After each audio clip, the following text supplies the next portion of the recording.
Hello there. Thank you for joining us from wherever you are. We're coming to you live from our studios here in Kukumlemle on digital address GA0992539.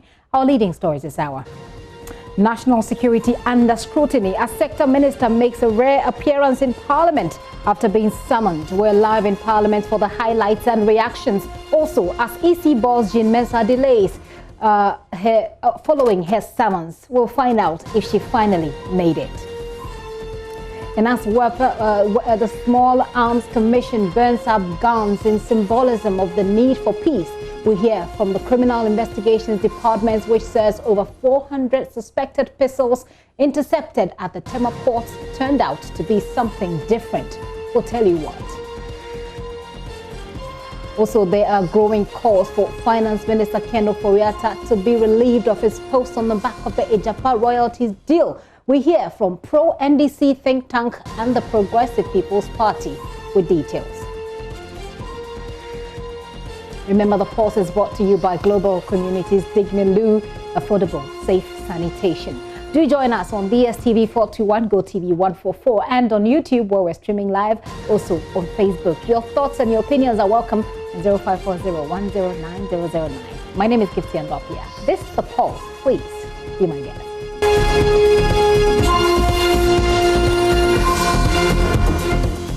Let me take you through the details of those stories. Now, the current claims of insecurity are in the country a creation of some political actors. That's the view of the National Security Minister, Kandapa, as he appeared in Parliament to brief legislators on the readiness of the security agencies for next month's presidential and parliamentary elections. He says the security agencies are on top of issues and have the situation under control. There also seems to be a deliberate attempt by certain individuals to create a false notion of rising insecurity in the country. Facts, however, run counter to this false notion. For instance, they suggest a reduction in crime levels in the country. An assessment of recent development in the political space reveals that the false notion of insecurity is fueled by some politicians. These politicians at one moment openly threaten violence should they lose the elections, and at another express concern about rising insecurity in the country. And I think, Mr. Speaker, this is unacceptable and must be condemned in certain terms, irrespective of where it is coming from.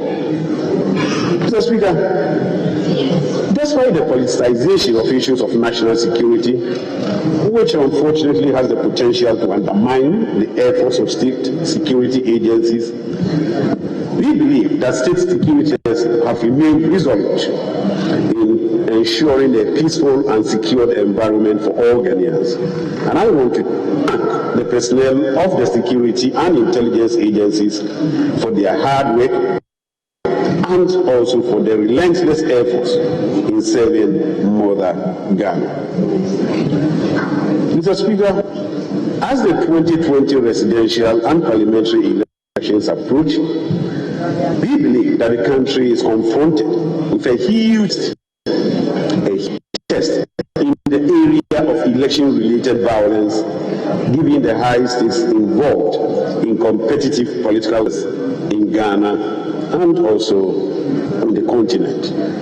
And I therefore want to sound a clarion call to all political parties, to all other stakeholders, to please uphold as the ultimate value that should guide our actions before, during, and after the December elections. Certainly, Mr. Speaker, and truly, it will be self-defeating and also meaningless to pursue our political interests at the detriment of the state. Mr. Speaker, two things, however, give me cause for an assurance that we can overcome all these fears. Firstly, Mr. Speaker, a few days ago,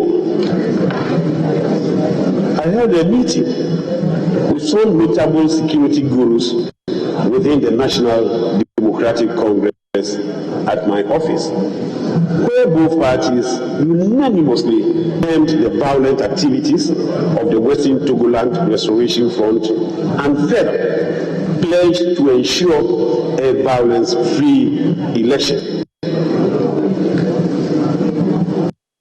Again, Mr. Speaker, I am similarly happy that an NDC parliamentary candidate who is reported to have made some disparaging comments insinuating has since come out to apologize for the comments and has called for a peaceful election.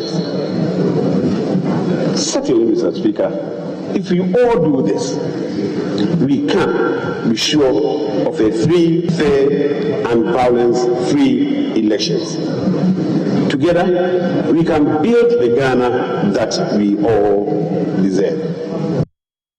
So that's the National Security Minister there, speaking generally about security in the country, speaking also especially about election security, but it's also of important notes that he mentions the secessionist attempts. Let's take you live to Parliament right now for more. Parliamentary Affairs correspondent Joseph Opoku-Gakpo is joining me. Hello, Joseph. So we heard yesterday from the IGP who said the security agencies are ready for the elections. We've heard the National Security Minister. What more does he say that stands out as far as security preparation is concerned?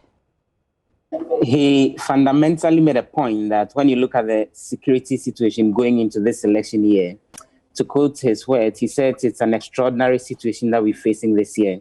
And he linked it to a number of the security incidents we've had in the country this year thus far, highlighting the killing of the girls in Takrady, highlighting the kidnapping of some Canadian girls in Kumasi who were subsequently rescued.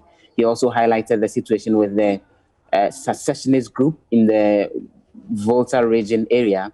In fact, even after this specific general presentation a while ago, he did a full-blown presentation on the activities of this particular secessionist group, very detailedly to members of parliament. I'll tell you about that in a while. But Mr. Kanapa, in his general address, went on to make the point that here in Ghana, particularly with that particular secessionist groups and the activities, there's been the claim that there was intelligence failure to a certain extent. He says that's not the case. They've been keeping track of the activities all over the years. He went on to finally conclude that adequate measures are being put in place to avoid any violence on election day, before, during, and after. And he went on to assure Ghanaians that they can go to the polls, clear in their minds that they will be adequately protected even as they go cast their vote, and that the security agencies will deal with any individuals who may want to foment any kind of trouble, even as Ghana goes into this particular election. There were reactions to his general address before he came back to speak on the issue with the secessionist group in the Volta region area. There were comments from folks like the ranking member on Parliament's Defense and Interior Committee, James Agalga, who said that the security agencies need to be a bit more proactive in how they do their work and their intelligence gathering. And he went on to say that what happened in the Ayawaso West, the Wogan area, with the by-election, makes them in the minority feel jittery about the prospects of peace. So they want the security agencies to actually do things differently to inspire more confidence. The minority leader, Haina Idrisu, responded to the point that the National Security Minister made, that there are people who are creating the impression of insecurity. He insists that there is some form of insecurity in the country. He admits that maybe it's being exaggerated to a certain extent, but he disagrees fundamentally with the National Security Minister's claim that it's politicians who are creating a sense of insecurity, and that is not a true representation of the situation. He went on to say that they are urging the security agencies to be professional in how they do their work going forward. And additionally, the majority leader, Chairman Sabonis, also commented on this issue having to do with Ayawaso West Wogan, and said that there's been other incidents of violence in the Tripoli area that didn't threaten the elections that followed. So he wants all individuals to come together and work towards a peaceful poll going into December 7th. Very detailed reports there. Joseph, let me bring you to what you said you would provide us more information on. You indicated that he had raised another point which for which he presents certain details. Share that with us. So, Mr. Albert Kandapa, in fact, this is a presentation that a technical director at the National Security Ministry was doing on PowerPoint to all parliamentarians, but he had a bit of difficulty because he didn't have it printed out. So Mr. Kandapa himself took over because the gentleman couldn't see from a distance. And Mr. Kandapa gave the detailed background that this is something that the Nkrumah government even had to deal with, because there is a group that's seeking to create a unified land for the Ewe folks, which is what the Nkrumah government had to crush them to a certain extent. Subsequently, the Champon government had to deal with them. And then he came with a history all the way up until 2019, when they arrested about 3 members of the group. They subsequently arrested about 18 members of the group who were taken to court. Some of them were made to sign bonds to be of good behavior. So he gave that general background and said that this is not something that's starting with this particular administration, and that they have the detailed profile of those behind it. He went on to mention the 3 different groups that are currently behind the efforts to ensure succession of the Volta region, and named their leaders and said that a lot of them have been peaceful over the years, except for the group that's led by Chokbi Yesu, which has sought to be violent, and they are those who are responsible for the polling, the attacking of the police station and all. But he went on to again assure that the sovereignty of Ghana will be adequately protected, and that Ghanaians can be rest assured that no part of the country will be ceded to any other group, and that the activities of this group are continually being monitored, and so there is no cause for alarm. He had general support from both the minority and the majority, even after he mentioned it earlier. The minority leader, the majority leader, the ranking member on Parliament's Defense and Interior Committee, and the chair both went on to affirm the support of Parliament for the executive as far as avoiding any breakaway as far as Ghana's sovereignty is concerned going forward.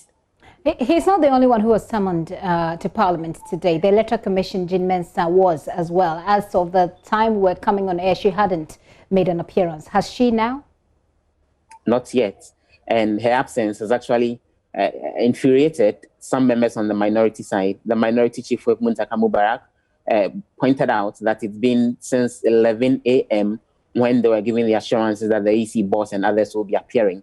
He went on to say that the EC boss's appearance is very paramount as far as the processes unfolding today are concerned. So he's worried that more than 3 hours, and it's now getting to about 4 hours after everyone else showed up to come speak to MPs, Madam Jean Mensah and her team are yet to show up. There was a reaction to that from the First Deputy Speaker of Parliament, Jose Osu, who is presiding over the Committee of a Whole sitting. So just to break that down a bit, after the National Security Minister did the presentation to all MPs in the plenary, then they had to recoil into a Committee of a Whole sitting, because the standing orders of Parliament are clear that only ministers can address Parliament at the plenary level.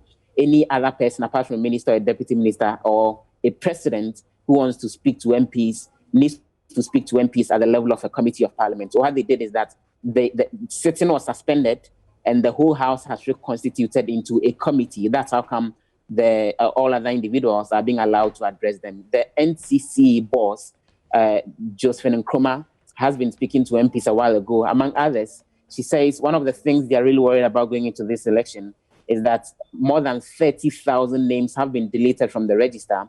And out of that 30,000, about 16,000 of them are actually unaware that their names have gone off the register. So there's the need for more education so that then these individuals will know, so they don't show up on election day, and that may end up creating any violent situation. She also went on to say that there is the growing situation with vigilante groups because people don't trust the security agencies, which she thinks is a very worrying situation that has to be dealt with. The IGP also spoke to MPs a while ago, Mr. Opong Buenu, and he outlined the identification of the more than 60,000 hotspots and went on to say there's a 4-tier security arrangement, including having security officers at the various polling stations, and that the Election Security Task Force has been working since 2019 towards ensuring that the upcoming polls are very much successful. As we speak, the Executive Secretary of the National Media Commission is on the floor speaking to MPs on issues having to do with fake news and how the media can play a role in fostering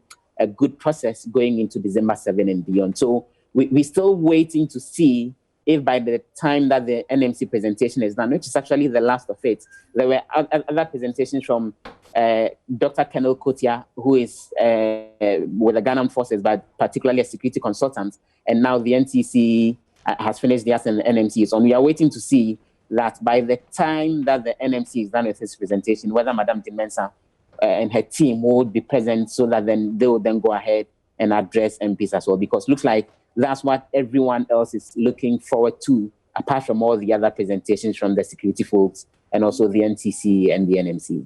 Well, hopefully there has been some kind of explanation to this delay, and I don't know if the minority has wind of it, and I don't know if the majority has wind of it either. Do they know why she's delaying?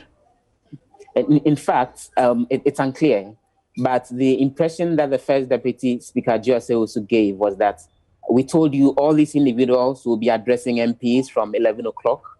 The others have had their say, and they are still having their say until they are done, and there is more like a break of a sort, and the EC officials are not present. You can't say Madame Jean Mensa hasn't showed up yet to address you members of Parliament. So until we get there, we wouldn't know what the way forward would be, and we wouldn't know how the MPs would react. So we're still counting down to the NMC officials completing their presentations and what the way forward will be. Let's see how it goes. Joseph, I'll let you catch your breath. Thank you so much for those details. Joseph Opoku Gakpo, our Parliamentary Affairs correspondent, there bringing us up to speed on what's happening, because we had the National Security Minister on the floor of Parliament addressing us, and we're expecting the Electoral Commission chairperson to present herself as well. Now, the National Commission on Small Arms and Light Weapons has destroyed a total of 1,194 confiscated illicit weapons today at the Secondary Prisons Park. These weapons were confiscated in the Western and Western North regions. Speaking at a ceremony before the incineration of these weapons, Executive Secretary for the Commission, Jones Bote Aple, indicated that about 89.5% of these weapons seized were foreign-made, a situation he says contradicts this year's national composition of 94.9%. He noted that the Commission has taken an aggressive campaign to eradicate the possession of illicit weapons in the country, especially for the elections.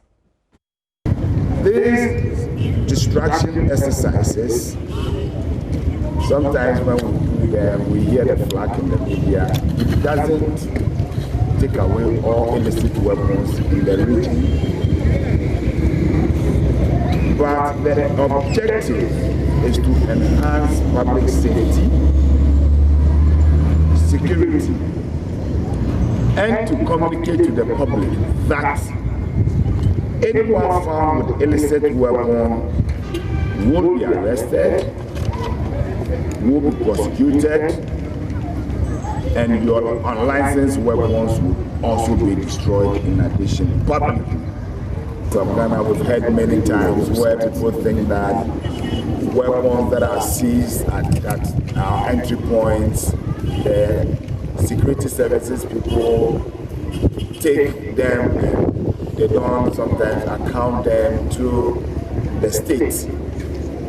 But what we are doing today is to let the public know that our security agencies understand the implications of weapons proliferation.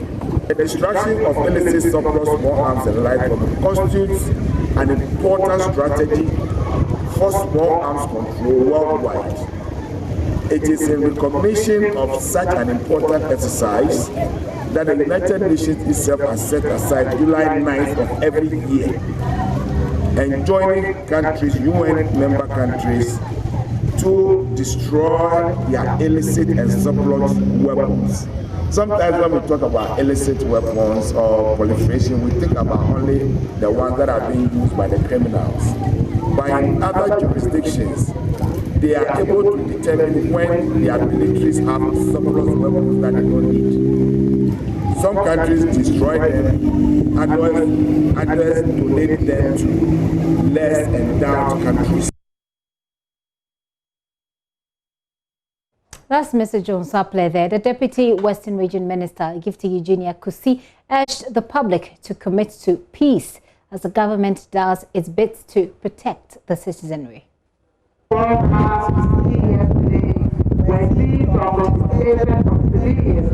who either did not have organizations to protect them or use them unlawfully in various crimes, including armed violence. I believe some of those unauthorized persons have been convicted by us, while others are still being prosecuted. The dangers of illicit small arms and armed violence to us as a country and the people cannot be overemphasized. Just cast your mind back to the recent string of armed violence incidents in Ghana. This is why I'm glad to be part of this program to demonstrate the commitment of government in the prevention, combating, and eradicating the proliferation of illicit small arms in the country.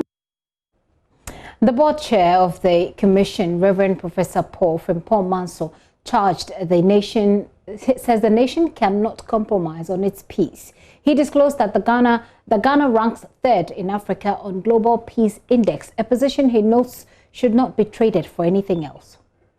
When I was coming to this meeting, I had a chat with the president, and he said the security and the safety of this nation is his pledge, goal, above aim, and I should tell the people of this a shared responsibility.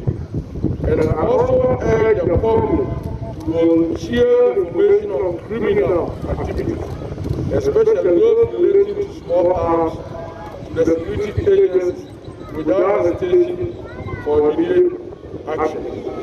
I want to repeat this statement. Security is a shared responsibility, and I also urge the public, that is those of you hearing me, to volunteer information on criminal activities, especially those related to small arms in your areas and your localities, to the security agencies without hesitation for immediate action. Our appeal to landlords and all ancestors who are harboring criminals and gangs in their houses and in their neighborhoods, including hotels, to give them out. Talking about weapons, yesterday the IGP, who also heads the Election Security Task Force, held a news conference at which he assured the nation of preparedness of the security agencies for the polls despite an increase in the number of flashpoints. But is the country really secured with the proliferation of arms in recent times? Well, you've heard earlier from the Small Arms Commission, which destroyed some of those weapons in Takoradi today. First, though, the emerging issue of some contraband weapons seized at the Tema port last month. The police explained at the news conference that those weapons are gas pistols, and that's the majority of those who were arrested have since been released. The 436 pistols that were intercepted at Tema port, investigation is ongoing. Initially, 6 persons were arrested, but as at now, we are holding on to 1 person. We have examined the weapons, and they are gas pistols. Gas pistols.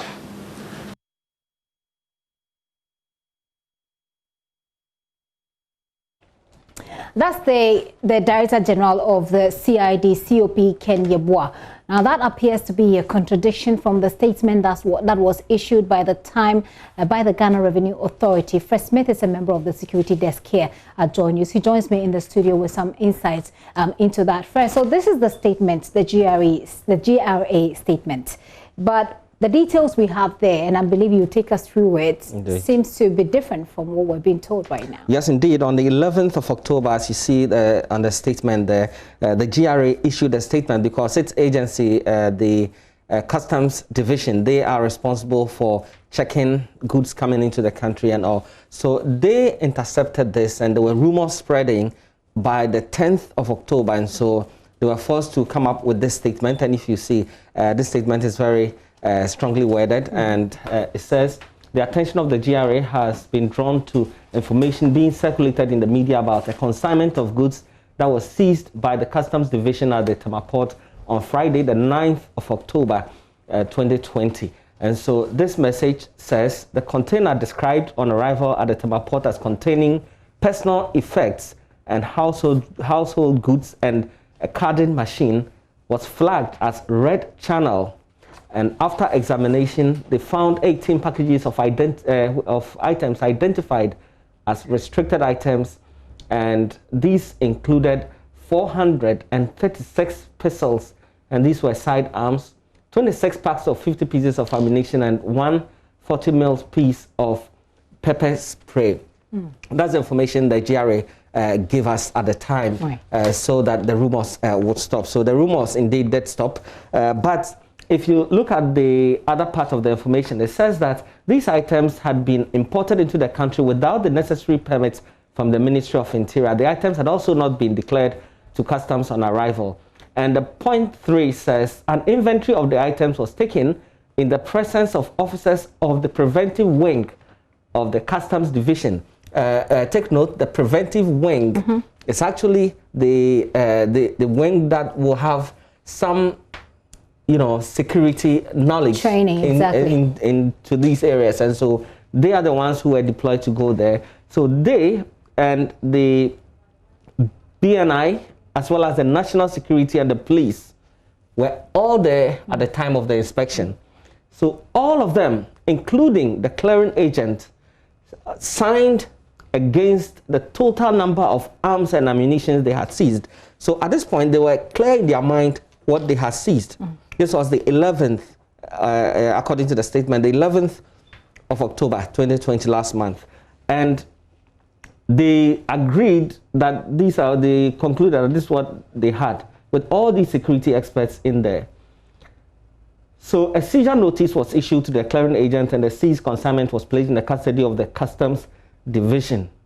So between that time and now, it's unclear how what may have happened. Yeah, how we came to the conclusion that those items, after being inspected by all of these security experts with such deep knowledge in weapons, were not able to establish at the time that they were gas pistols, and we're seeing that now. Right. At the conclusion of that GRA statement, if we may, it says that the Ghana Revenue Authority finds it worrying, mischievous, and premature any information that seeks to imply that the seized ammunition is being kept for onward release to some big men, in quote. The outcome of the investigation by the police on the restricted items will be made public when it is concluded. The authority uses this opportunity to caution all importers that the importation of arms and ammunition can be carried out only with a permit by the Ministry of Interior, and these items must be declared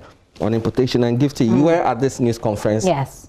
And I actually asked the CID boss yesterday, because then the question was thrown to the IGP, who then called in the CID boss, and the answer he gave was that, so I asked him specifically, where are these weapons at the moment?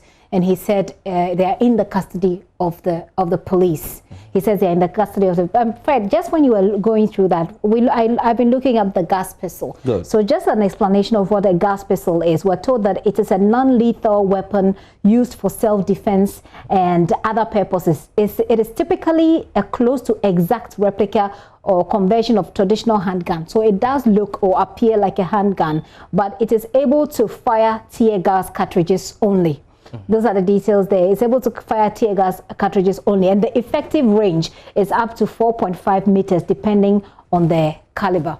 But there's still questions that ought to be answered, Fred. Now, even if these weapons are what the CID is telling us it is, we still know that there are regulations bordering the importation of such items. Weapons. And so how come they were not declared? And the GRA states in that in the statement you just taken us through, that those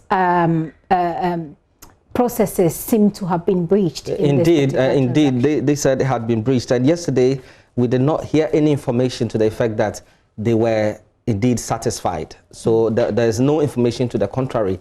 It means we go with what the GRA is saying. And but they did indicate, by the way, that the police will furnish Ghanaians with information after the investigations are done. Yes, and so, I believe that's what we had yesterday. Yesterday, right. So is the police saying that these weapons are not that dangerous and so people can just bring them in without authority?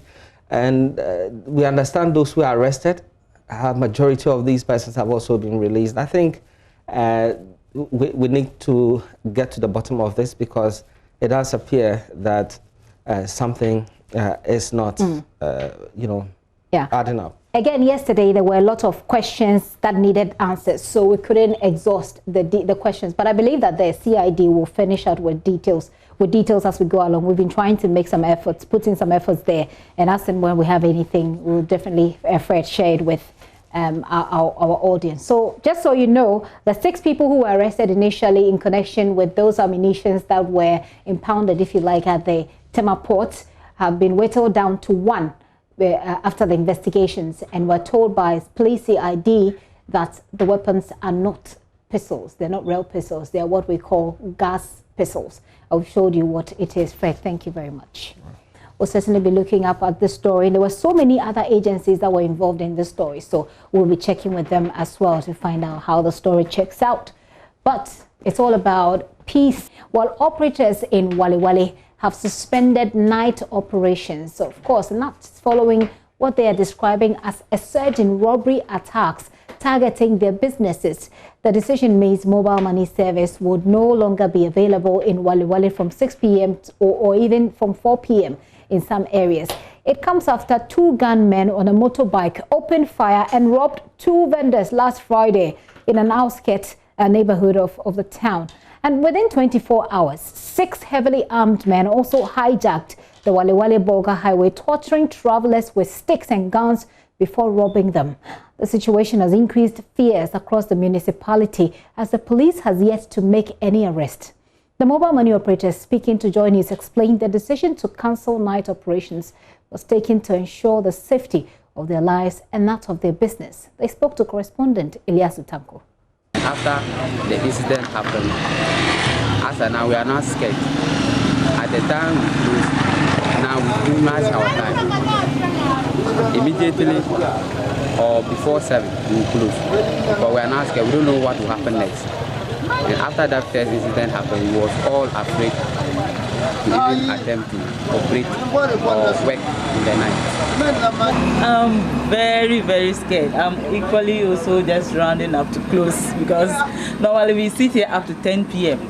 But now the latest I can stay here is just up to 7:38, and I'm also gone. About 3 days ago, some robbers came and then attacked one man, mobile money man, around 8 going to 9. So that day up to now, all the mobile money workers in Walewali here, when it is about 5 to 6, everybody will close. You know, the cases of armed robbery in the municipality is becoming so intense, so severe that all the mobile money vendors, we have to close as early as possible. As early as 6 o'clock p.m. we have to vacate from our location. Failure to close as early as possible, you might be attacked by armed robbers. The city is not safe. Okay. And those are some mobile money vendors in Walewali there.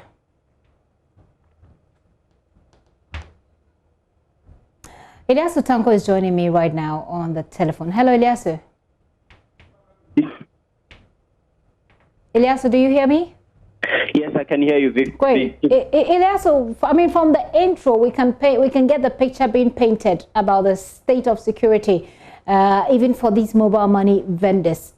Do the way they feel resonate with the residents, the business owners, these mobile money vendors, the way they feel? Does it resonate with the residents at large?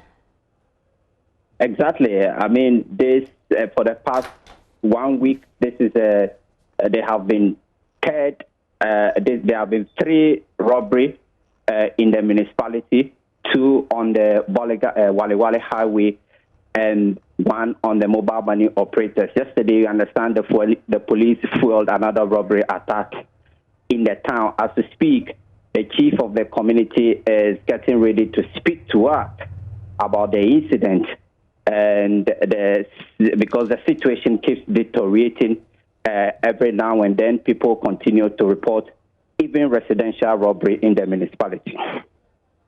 So I believe that the security agencies, and I know that in your area, the security agencies themselves have had a few issues that some of them have raised with you, behind the scenes. But how are they tackling this state of insecurity? Well, what I've been able to pick is that the security service here lack men. Understand that in the last 4 years, about over 28 police officers have been transferred out of the municipality without a replacement. And in terms of logistics, especially their vehicles, you remember in about a month now, the police vehicle, one of their patrol vehicle, was involved in a deadly accident on the highway, and then the vehicle, one of the vehicles, got destroyed, and that has not been also been replaced.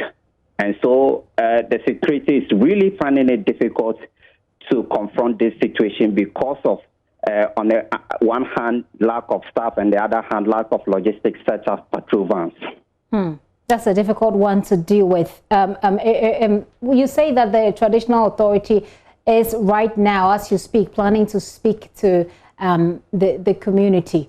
What exactly are they expected to address here?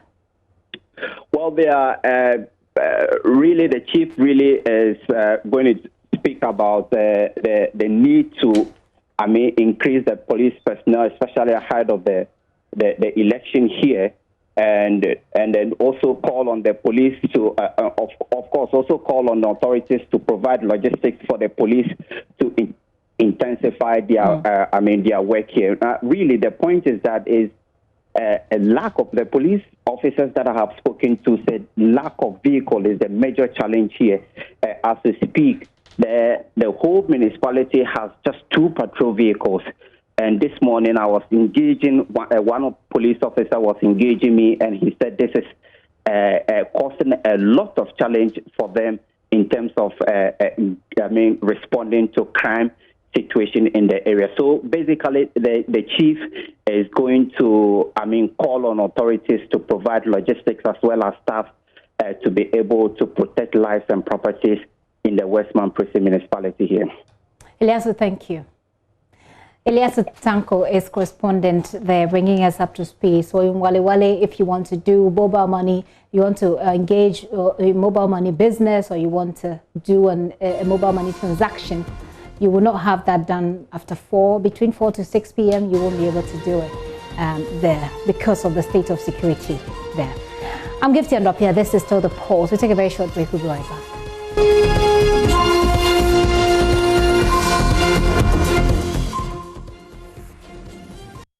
Welcome back. Many thanks for staying with us. Now, the Progressive People's Party is calling for the resignation of Finance Minister Ken Ofori-Atta for his involvement in what they describe as stinking deals like Ijapa and the PDS controversy. Speaking at an event here in Accra, running mate of the party, Kofi Asamoah-Sian, urged President Akufo-Addo not to be compromised by family ties, but have the willpower, according to him, to revoke the appointment of the minister if he fails to resign. The finance minister must resign. We are extremely worried that despite the damning findings made against the finance minister by the office of the special prosecutor, the minister has not shown any regret and respect to the people of Ghana by not resigning from his position. According to the special prosecutor, the agreement submitted to Parliament by the finance minister, quote, surrenders the sovereignty of Ghana over its gold mineral resources in perpetuity, unquote. Essentially what the special prosecutor is saying is that the arrangement in the appointment of the transaction advisor was not approved by the Public Procurement Authority with Data Bank as part of the transaction advisors. And secondly, he's talking about money laundering and illicit financial flows because the Ministry of Finance, or the Minister of Finance, supervised an agreement with Imari, South Africa, but agreed to pay the money, the proceeds, to pay them to Imara, Botswana. And from the report, it is evident that the finance minister exploited and abused his position for private gain. We recall with agony the following controversial and problematic transactions that have involved the same Mr. Ken Ofori-Atta. As we speak, the PIAC, Public Interest and Accountability Committee, is on the tail of the finance minister to account for oil money worth $1.5 billion, 1.5 billion Ghana cedis for the past 2 years without success. The PDS scandal, which attempted to hand over billions of assets of ECG to family and friends, which eventually, because of greed, made Ghana lose over $190 million in grant from the US government. The collapse of local businesses illegitimately, the non-payment, deliberate non-payment of local contractors, leading to job losses.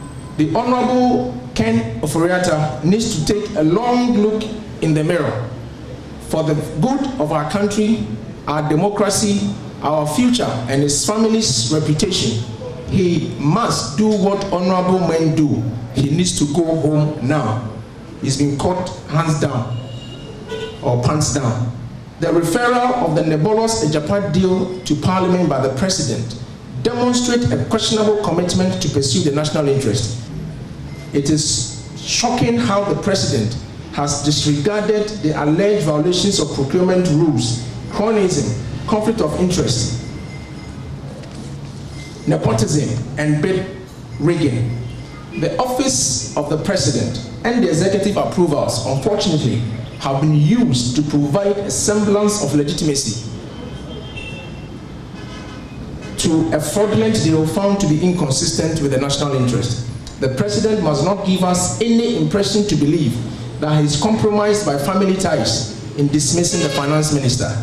He must not hide behind the small screen of Parliament to divert attention from this stinky Ejapa deal. The oath he swore to defend the Constitution and the best interest of Ghana must be his top priority. If the finance minister refuses to resign, the President must revoke his appointment. Now, the Alliance for Social Equity and Public Accountability is demanding that the Special Prosecutor Martin Amidu proceeds with the investigation and prosecution of former President John Dramani Mahama on the Airbus scandal if he claims there are issues with it. Executive Director for the Alliance, Mensa Thompson, speaking at a press conference today, claimed that the Special Prosecutor's reason for not proceeding with the necessary investigations are only, quote, unfounded and frivolous and have no constitutional backing. To be reminded that the Ejapa transaction wasn't a full-scale investigation by the Office of the Special Prosecutor. In fact, it was a corruption risk assessment which his office was asked to do. The Airbus scandal is a separate scandal which we all know that he is investigating. So why go and hide the report of the Airbus scandal in an Ejapa corruption risk assessment report? The spirit in which the office is established is a corruption scandal, and it's a matter under his office and is being investigated in his office. And his office has established that former President John Dramani Mahama is government official one. Why not go ahead and investigate him? That is one concern. The other concern is the excuse he gives in the report that his office has identified somebody as government official one. But because the person is contesting elections, his outfit cannot investigate and prosecute the person. His outfit is waiting till 2021 before they investigate and prosecute the person. And we say that is frivolous, unfounded, and unacceptable. And if you look at the Special Prosecutor Act, the legislative instrument, there is nowhere in that act that says that if somebody is contesting elections, the Special Prosecutor cannot investigate or prosecute the person. Now let's do some election stories. More of that. And anxious supporters of the National Democratic Congress have thronged Ebri to welcome the party's presidential candidate John Mahama as he begins a 4-day campaign in the eastern region. John Mahama will first pay a courtesy call on the chief of Ebri, Otubuo Jankwesi, after which he will address the followers. asapa o kache no paso kache o muso na desenya miso betie o kasa o kan no na Ghana akoso ayi asomdwe ye de asomdwe fo ya papa o twemu no asomdwe hene ene frem me ameje no yase me ahobrase hene ampa nti ye de asomdwe na ye de nam nti na we de enka ne bebre na meda wase na machia yenkrofo nyina ene ene ehya ase ne afro no na ene ye de abe we ahefie ha nti nyame nhyira mu nyina nyame mwa ye ho ban na nyame kan ho anoisi. Former President John Mahama and flag bearer of the NDC. Now, traditional leaders in the Echumakwanuma constituency near Shanti region say fixing poor roads in the area will enhance the chances of the governing NPP in the constituency. Despite voting 86% in favor of the NPP in 2016, poor roads in the area which influenced the vote remain unfixed. Work remains slow on some of the roads awarded on contract in the 2020 budget. Chief of Force Nana Frimpong Ampim, the second at Edeba in honor of President Akufo-Addo, said the NPP's performance at the polls will partly depend on the state of roads in the area. Yeah, fine. Meka omampanyini atsam kakra 2016 yetu abano atwa kwa ngoma yetu abano NPP nya 86.2%. Yehwe abatu ni nyina MPP atwa kwa ngoma yetu abano 45,000 ema MPP. Ene yetu NDC so 6,000. Naturally say atwa kwa ngoma de MPP. Na say MPP dia eden ye kwa tete pansam. Eden. Ya to aba mabadia. Esa mu ye na mustika hwe. Ansa no man to aba na mam kwa makwa hwe wo mu. Every say enti na mo bae. Na ye kwan ye ho a na obi di fidie bia begusu empo enim no. Ewa na wabesisa ko na nsen kro be baba kwan kakra tachima ho bubu manfo kios ne ade afede wasasisa machines ni nyina ko ofa minua no ma tabuo na fie ko bi se wampem secondary school si ho ofri fo ase ko tabuo enya kra. Roads Minister Kwesi Amakwata is assuring the people government will improve supervision for contractors to speed up their work. One who said President Akufo-Addo aban area no onyamu mukra nemom ne sai akabio sabikafra nyansapo yafa wona nakasa mu no eni se abrewa okonsu a ekosina hia obeba abrewa konsu a ekosina hia obeba na nintem amsa nana ka ho asem ahokeka no ewo fom kakra no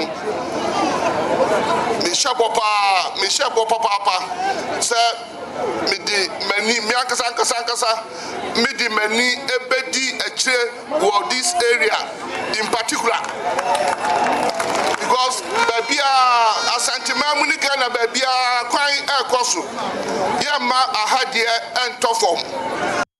Well, that's the Roads Minister there. Meanwhile, President Akufo-Addo wants constituents there to vote massively to keep the NPP government in power. Bye, so no. Mame kwai abedama sebio. Jina kesia mujina mechi jina MPP echi 2016. Na mame kwai ba bese. Sa fi so no. Yes, sir. 2016. Membano. Let me need record as a president. I feel there be more record. Then no, in a meeting so as I said, the Motumami 2016 no, Montusam Abadu Biom and Mami 2020.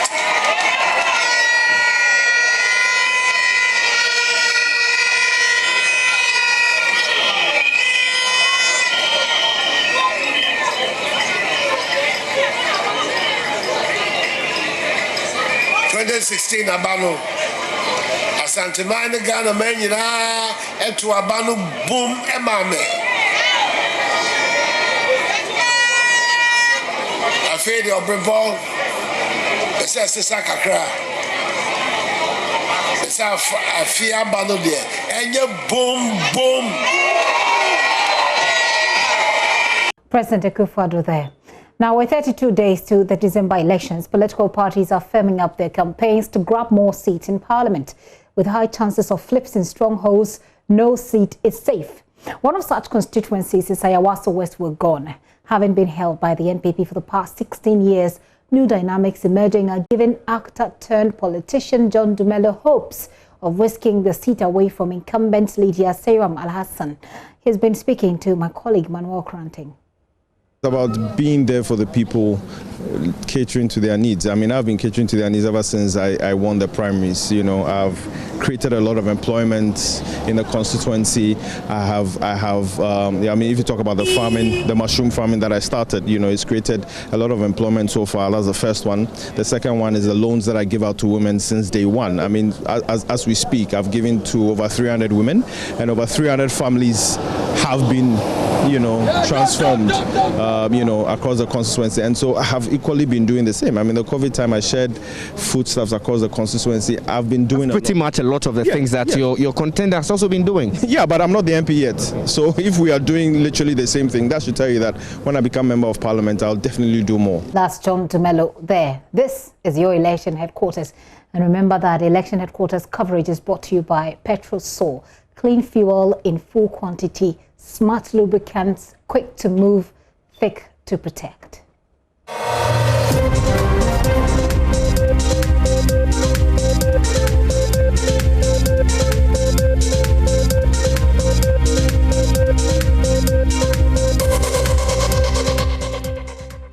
Now I'm going to take you to the Bono East region, where there is an ongoing exhibition fair ahead of the 2020 National Farmers' Day celebrations.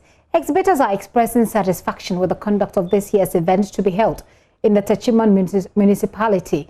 They call on government and the Ministry of Food and Agriculture to consider organizing similar agricultural fairs either quarterly or at least twice a year. My colleague Anas Sabit will soon join me, but first, here is a report that he filed on the exhibition fair. Well, Anas joins me right now. Let me engage him quickly. Hello, Anas.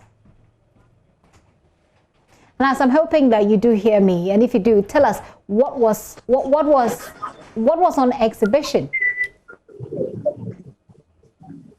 Gifty, this is the 4th day of the exhibition fair. It started on Monday when the fair was officially opened in the build-up to the 36th National Farmers' Day celebrations, which will be staged here.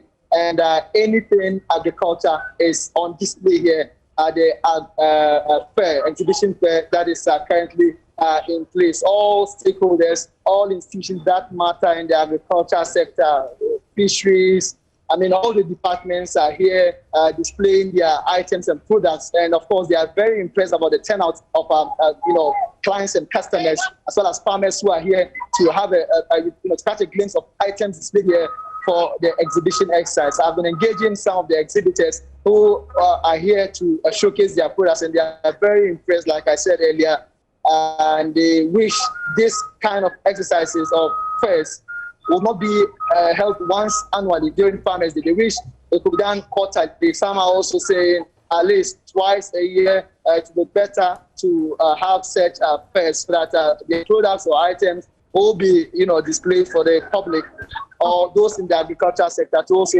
have a feel of what they have in stock in this particular sector. Anas, I'm not having such a smooth feed from your end, but let's quickly wrap it up with what is the key thing that the region, for example, can boast of in terms of their farming activities? The Bono half region, the then Bono half region. Now we are here in the Bono East region. It's known to be the food basket of the nation. And in terms of food crops, anything food crops have been grown here. Maize, cassava, yams, onion, tomatoes, all grown here. Of course, people come from all over the country and even beyond to buy such items. Apart from that, when you talk of cash crops, cashew is something that is currently, gaining or giving the people here much jobs or employment. So a lot of cashew farmers are also here to showcase their products, as well as have other products that will help in farming or cashew farm. So these are some of the things the people here can boast of. That apart from these items I just made mention of, there are a host of things that the people here are not exposed to. Drone technology and a host of other farming practices. The people here are not much abreast with that. Having this fair, the people say they've come in contact with some of these items that will go along to help them in their.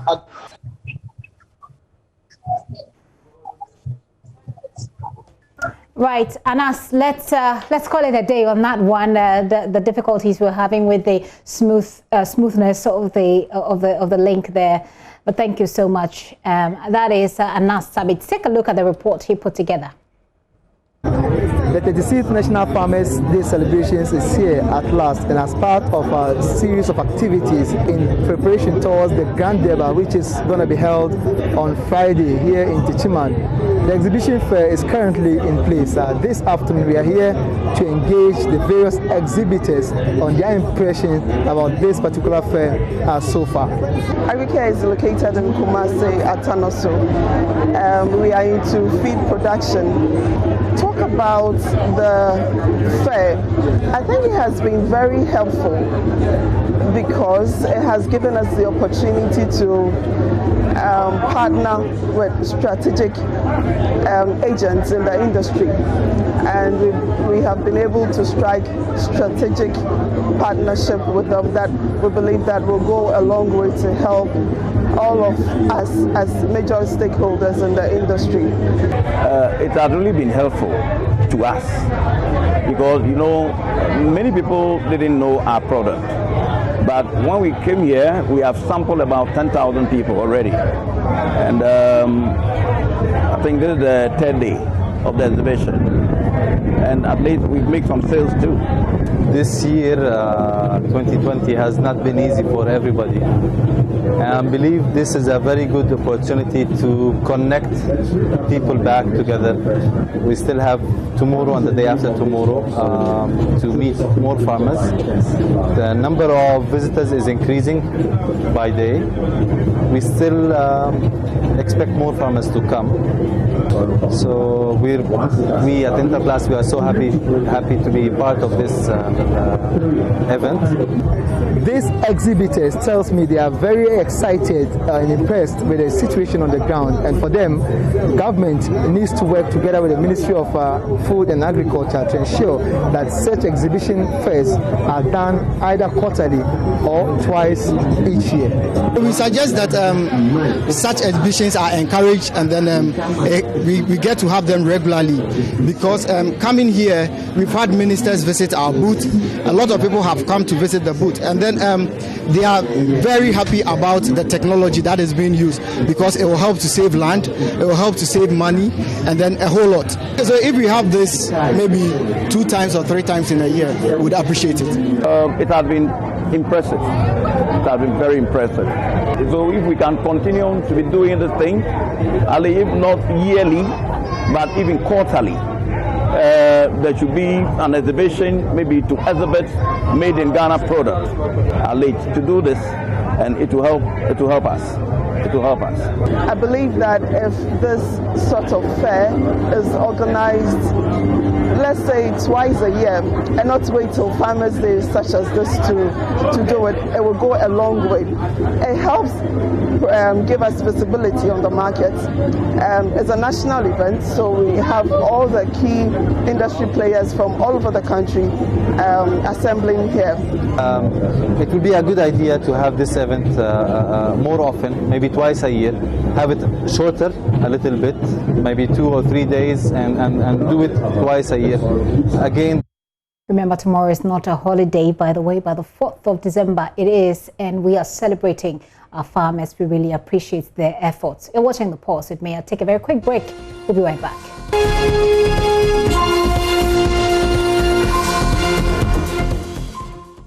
And this afternoon, we're engaging our friends from Rotary Club of Ghana at Rage. They have once again fulfilled a corporate social responsibility with the society by building an extension of the maternity ward of the Malamata Clinic to support the fight against maternal mortality. Joining me on Zoom is member of the club, Isaac Eninakwa, who doubles as a member of the fundraising committee. Ms. Eninakwa, congratulations to the Rotary Club for helping out, you know, mothers and to help us deal with maternal mortality. But for people who have not heard about this particular project, what do you want them to know? Yeah, thank you very much for having us. You realize Malata Market is a popular market that everybody goes there to shop. And our mothers also, when they are pregnant, use the Malata government clinic for antenatal service. But when it comes to the time for delivery, they have a challenge because the government clinic has not got any delivery units, and so they have to be losing. The Club of Accra Ridge decided that we are going to build for them a delivery unit to reduce the maternal mortality that happens in the market. So how does it look like? We don't have the pictures right now, but I'm sure that we will get them subsequently.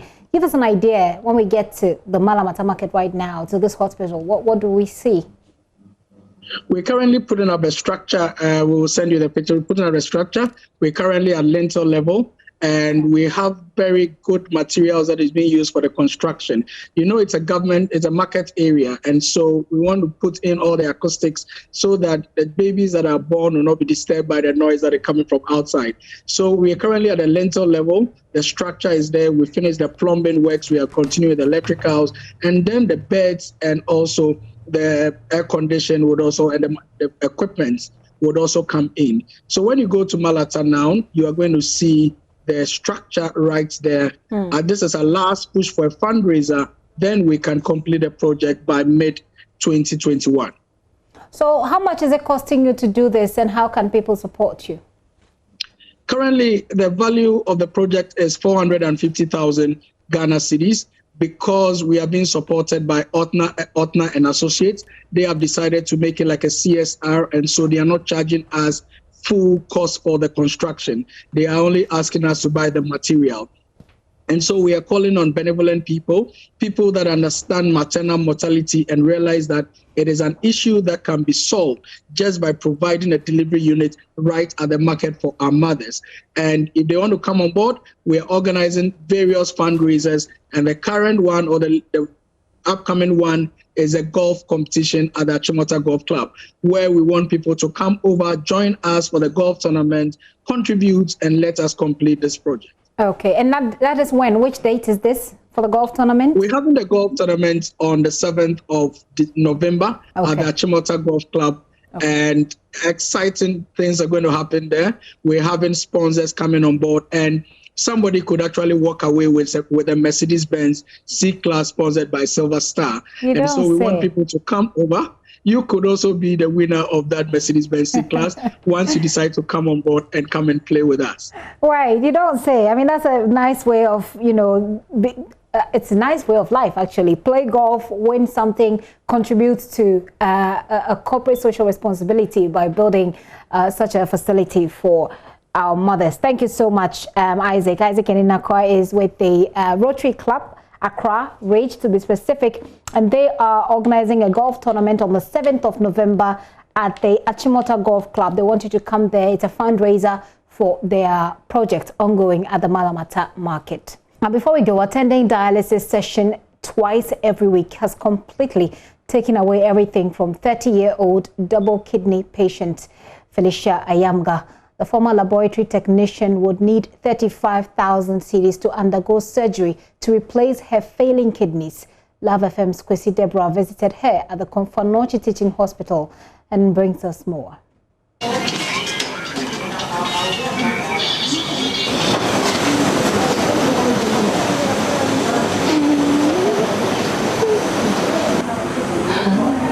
My name is called Ayangba Felicia. I'm from Upper East region. I've been sick for 1 year. for kidney disease.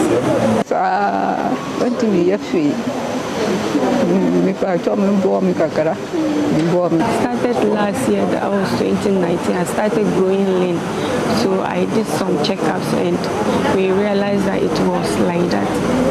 So they have to refer me to Tamale Teaching Hospital. Doctor Musa went to me, sorry, went to me. Immaculate, I am immaculate. Nubani Felicia. Kane ya bon bebere. Numyambomi. Mi pa to amosi ya ko ya mu bomi kakara ni mi bana. And the money involved is $35,000. I therefore appeal for the whole country to help me so that I'll be able to undergo the surgery. They said I have to pay $35,000. I want to be well again. I'm tired. I'm tired of the sickness. Please help me. Help me. Obi biara obeti me abo me bia mpacho bo me mo bo me. Emi timi koye operation na ma bre. Ma da form sa mitimi nyehwe. Pamcho bebre mo bo me. That is Felicia Ayamga. They're seeking help to replace her 2 kidneys, which are both failing. Live FM's Kwesi Debra further reports, and we're happy to accept your support for her. We'll channel it through her mobile phone. So do reach out to us if you have any support for her. And that's it for today. There is more news at myjoyonline.com. You can also, do stay with us here on our channel. My name is Gifty Andopia.